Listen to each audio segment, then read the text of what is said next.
So the ocean, it just seems like we can feel infinity. The God goes on and on and on. When we see mountains, we see the majesty of God. When we see it, when we smell a rose, we see the tenderness of God. When we see different shades and different colors, we see the creativity of God. So we can see a lot about God by what He's made. In fact, Romans 1 says that we get the invisible qualities of God by seeing the visible things in life, right? However, there is one thing that creation cannot display to the world, and that is the relational side of God. Why? Because He has given that to us in the image of God. We are not created in the image of God. We are created in our image of God. Let us make man in our image. What does the word mean? We are created in the deeply intimate relational image of God. So when we see, there are times where we see this kind of crop up when God is, when Jesus is getting baptized, we hear the voice of the Father. We see the Son and submitting to the Father. We hear the voice, "This is my Son. Listen to him. He's got great value. I love him." And so we begin to see this beautiful triune God, right? The Spirit of God comes down. In John chapter 1 and verse 18, John writes us a phrase that he also writes in his first letter. He says, "No man has seen God." And so the world needs to see God, not only in creation, but see God relationally in us. No man has ever seen God except the only begotten, speaking of Jesus, who is in the bosom of the Father. So what we see is that Jesus is in the bosom of the Father. That's how close, that is the relationship in which we've been created. That closeness of Father, Son, and Holy Spirit. Okay? John chapter 10, Jesus said, "I and the Father are one." Okay? Now, in John chapter 17, Jesus prays. He begins to pray, says, "Father, it's time for me to transition. I've accomplished what you wanted me to accomplish. I've given you glory over." Then he prays for the 11 disciples. And then he prays for us in John chapter 17, verse 20-21, right? He says, "I pray for those who will believe in the future." And so as he begins to pray for those in the future, he could have prayed many things. He could have said, "Father, I pray that they will be Bible scholars." Nothing wrong with Bible scholars. He said that he could have prayed, "Father, I pray that there'll be prayer warriors." Nothing wrong with prayer warriors. He could have prayed, "Father, I pray that there'll be great evangelists like Billy Graham." Nothing wrong with great evangelists. But he didn't pray those things. He said, "Father, I pray that they will be one." Right? Now, many times we put a period right there, as if we're doing it right now. Like, we're one, I'm from a different place, you're from a different place, we're all come together, and it's like a general unity. But Jesus had something else in mind when he said that. So I'm going to give your brain a little bit of a break from my voice, and we're going to do some fun together. We're going to go to art class, okay? So I want everybody to have at least a piece of paper in front of them. If you want to tear a sheet out of the book, please feel free to do that. But have a sheet of paper and something to write with, something to draw with. And we'll have just a little bit of fun. You have sound. You have sound.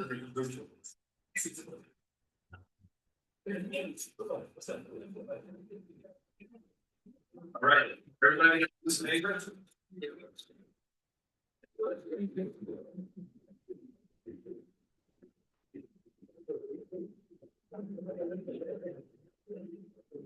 All right, I'm going to give you 60 seconds to draw a particular picture. Okay? So, I'm not the best artist. I'm not true.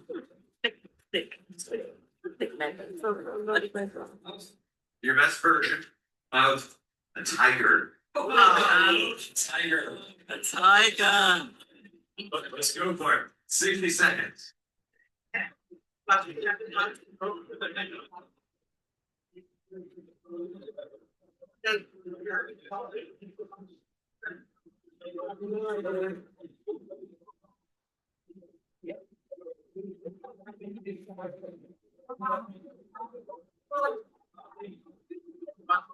30 seconds.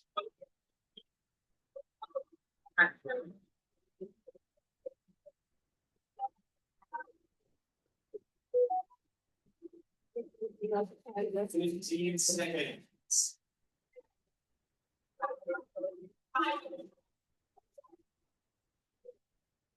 5, 4, 3, 2, and 1. Go.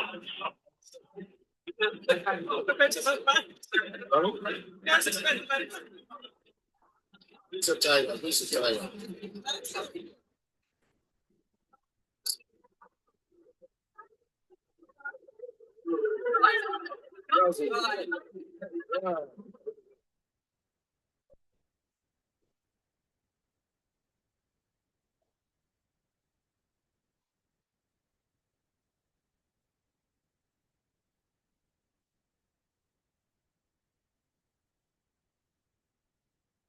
a big dog.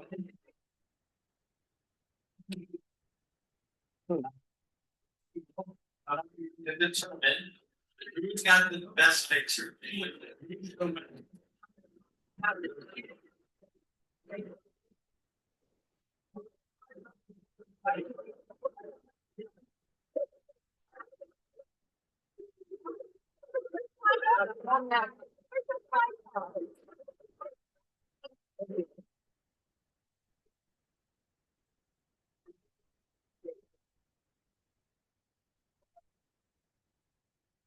I think look at see.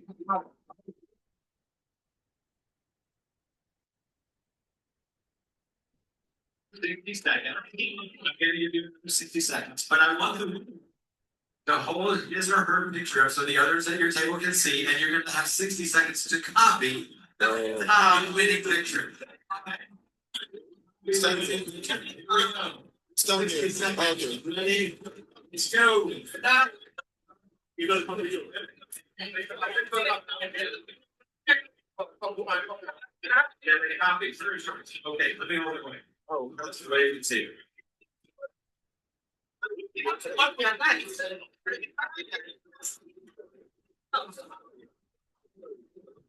About 30 seconds.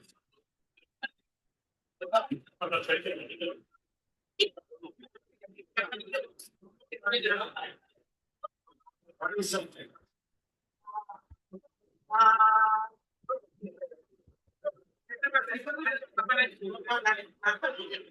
10 seconds.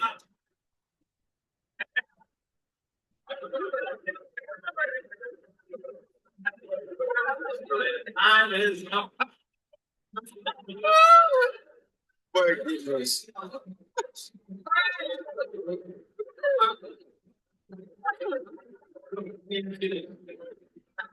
Two questions for you. Question is,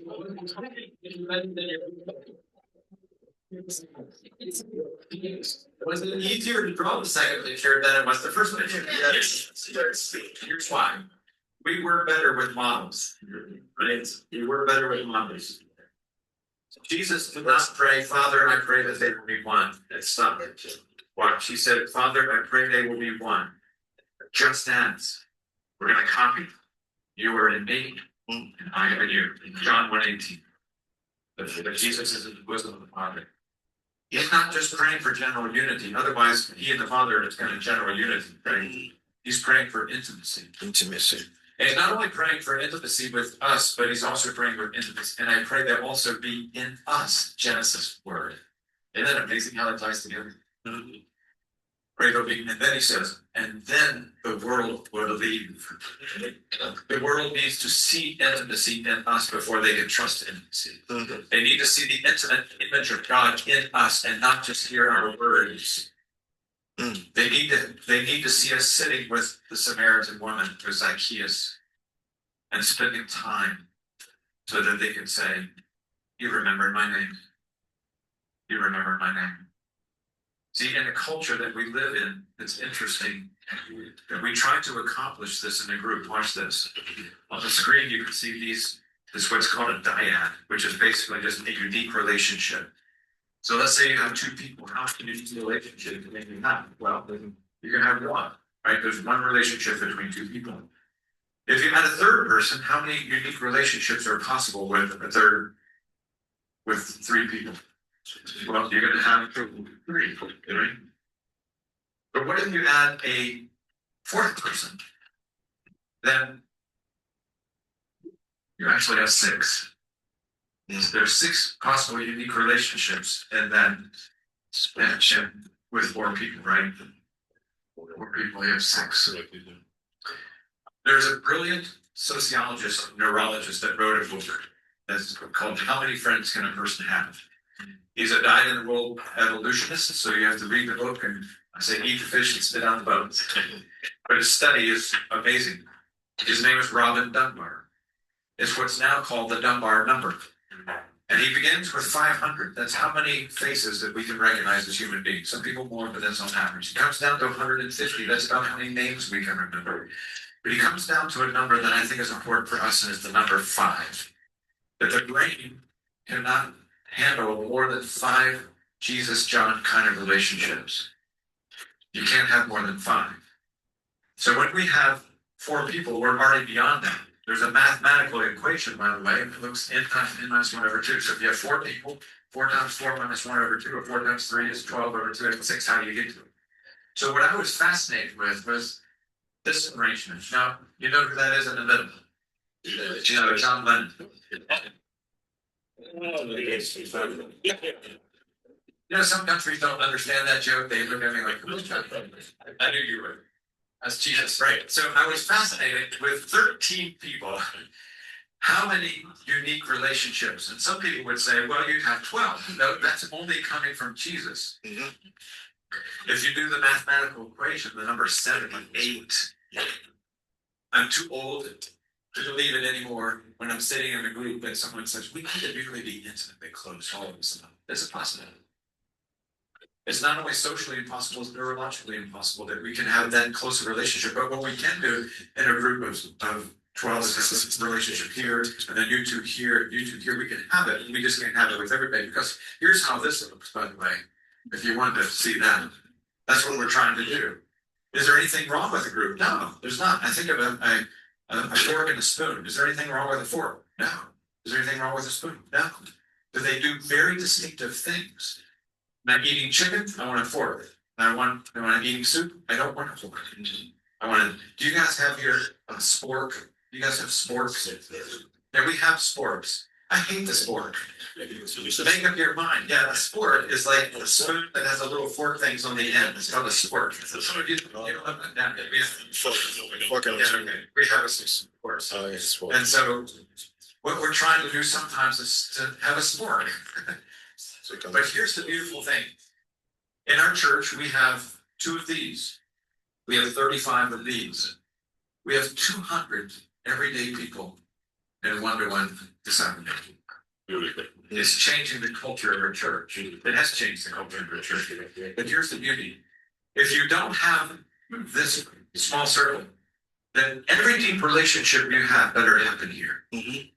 But when you have this in your church strategy, it takes the pressure off of that group to be this deeper relationship. Now, when I go to my group, I'm not expecting that, because I have that outside the group.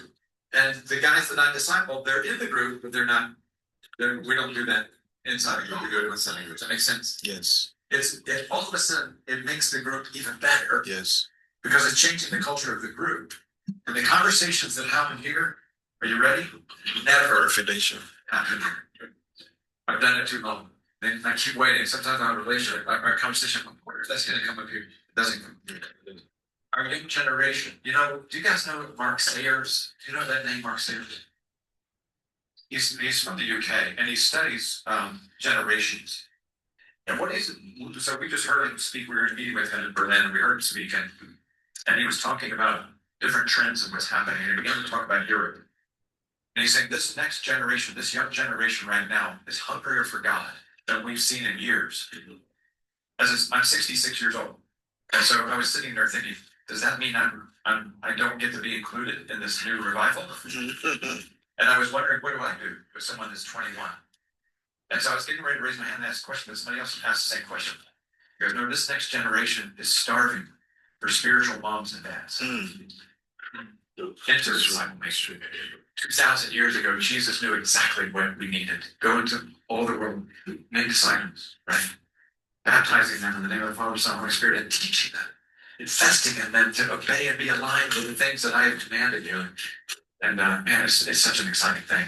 This next generation, let me just show you some slides here. I don't know if you can see these from where you're seated, but this represents, this horizontal line represents, here's high school, last year in high school. The vertical line is 2007. That's when the first iPhone was released. This is less likely to get enough sleep. And all of a sudden, it goes hugely high after technology. Our two boys, we say, okay, bedtime, give me your phones, right? Go to the blue light. Yeah. So the next one is not hanging out with friends. Look at what happened after the release of the iPhone. We're in our phones. This. And the final one is this: more likely to feel lonely. Look at the charts. The bottom one is middle school, 12 through 15, and the other one is like 15 through 18 or 19. Would you say we ever debate that? Even in this next generation who are spiritual, we must do something different. We've got to do something different. They deserve better from us. This next generation. Are you ready? No offense. They can't watch us keep doing church the way we've been doing church. The stakes are too high. The stakes are too high. People are lonely. And people are empty. And people need something more than just our words in the relationship. So let me do one more thing. We'll take a break on that. I want to do one more table exercise. It's a bit more serious this time. And so if you'll just pick one person at your table, that's just be the writer, and you're going to be the scribe. Okay, so pick one person who has an overlook.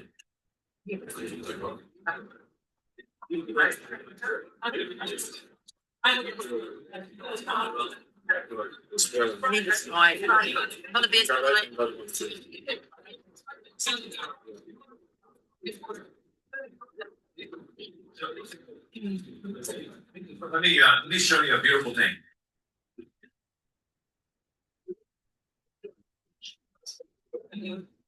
We believe that if we have realistic expectations in each of these dynamics, they'll not just seem like we're kind of playing a game. We're actually doing something.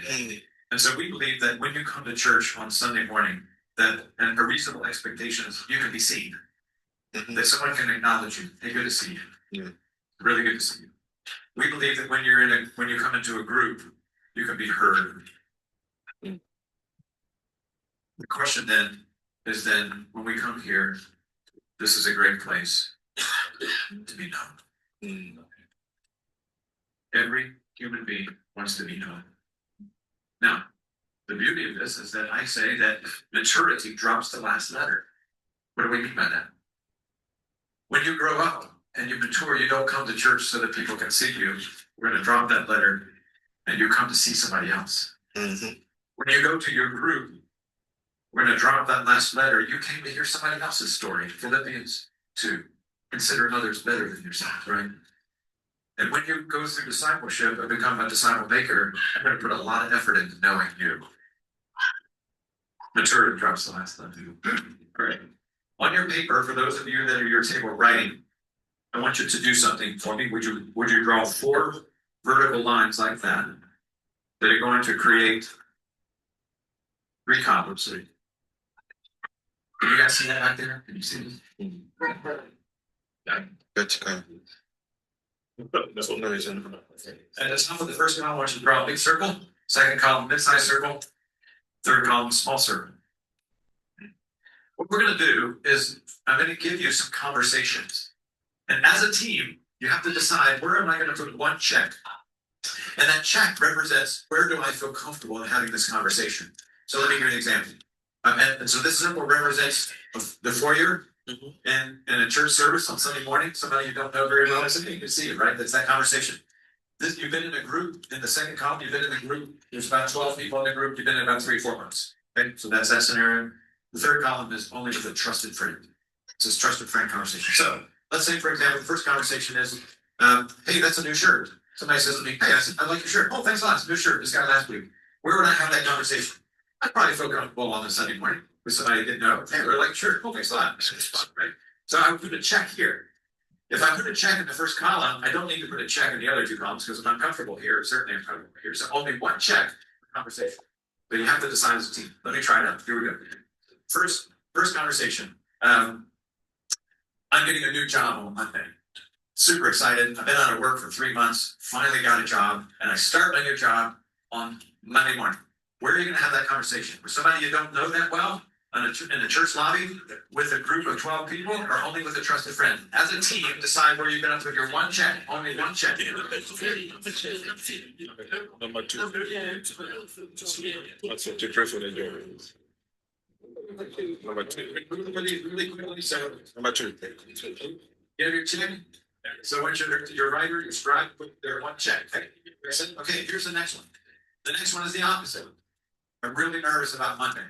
I've had a lot of tension with my supervisor over the last few months, and I'm laying awake at night because I'm pretty sure I'm going to lose my job on Monday. I haven't even told my spouse yet.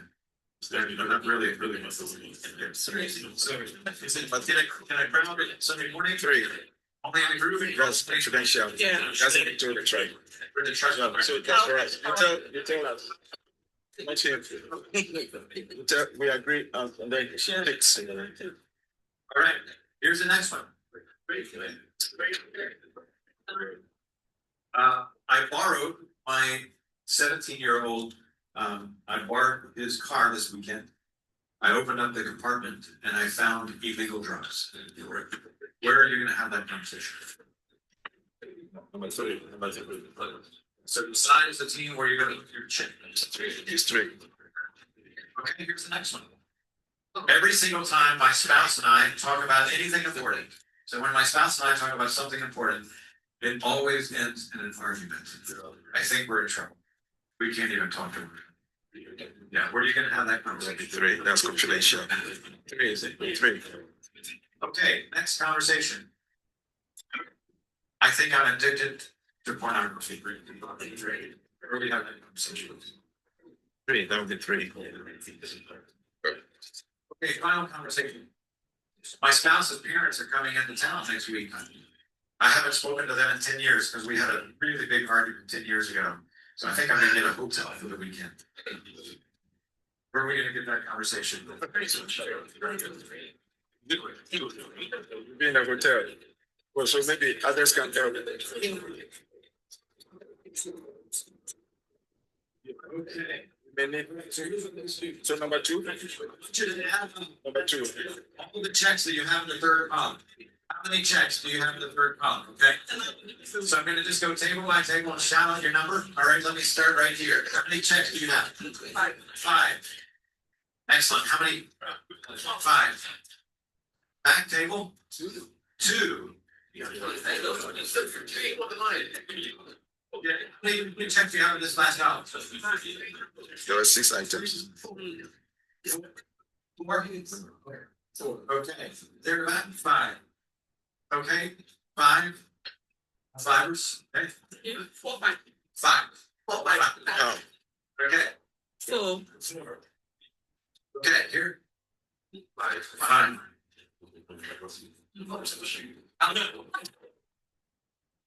How many checks altogether in the final column? 4. Okay. 4. Okay. 3. Get out.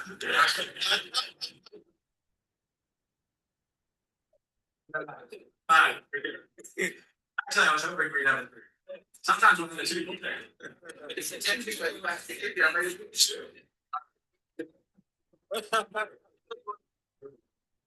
All right, so this is fascinating. It's a fascinating study, right? This is like real human stuff. It's not like something you read in the book. There are going to be some groups that are more open. There are some people that have a more of an open nature. My wife is more open. I'm more private. It's just the way we're wired, right? Some people are extroverts, some people are introverts. In my men's group, we have 2 guys. They're brothers from New Jersey. I don't know if you know New Jersey. Like sometimes they'll bring stuff up like, wow, and they seem like a lot. Some people are more open. I'm going to be a number 5, but we all had something. Okay, we decided that in our church culture, and this is around the world, 99% of churches that I meet with, they have 2 circles only. They don't have a third circle. They only have 2 circles. So in a 2-circle church culture, what do you call these? Secrets. And the enemy loves them because he makes you feel like you're the only one. And there's nowhere to have a conversation about these things. We're trying to, we have so much strategy towards Sunday mornings.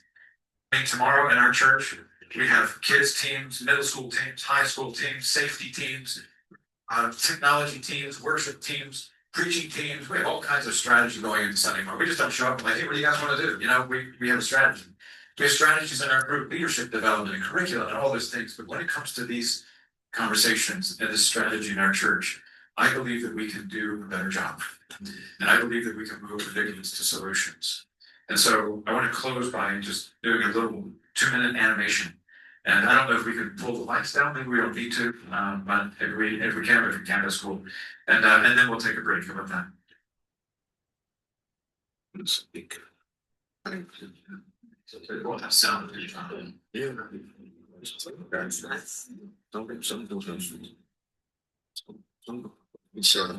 Someone said that, but they don't have time for you. Just begin as one. One person, one soul, with one life to live. Right away, we begin adding family and experiences added. We add hobbies and responsibilities. More time with the pace increases. We fill our lives, and more on top of more on top of more. But beneath it all, we are still one. One person and one soul. An identity deeper than everything accumulated around us. The question is, do we know ourselves this way? And even more, does anyone else? For most of us, the answer is no. Even with good friends, we still hold back parts of ourselves. Church usually isn't any different. If we attend on Sunday, we can be seen. In groups, we might be heard. But where can we be known? What we need is a smaller circle. One person plus one person, just two, meeting to exchange patient questions and honest answers, to listen and voice what's true, maybe for the first time. To learn about God in a way that's deeply personalized. To show up time after time after time, and together, slowly, to be changed. So, in a world consumed by endless adding, in a church focused on growth and groups, what if each one of us were to invest in one?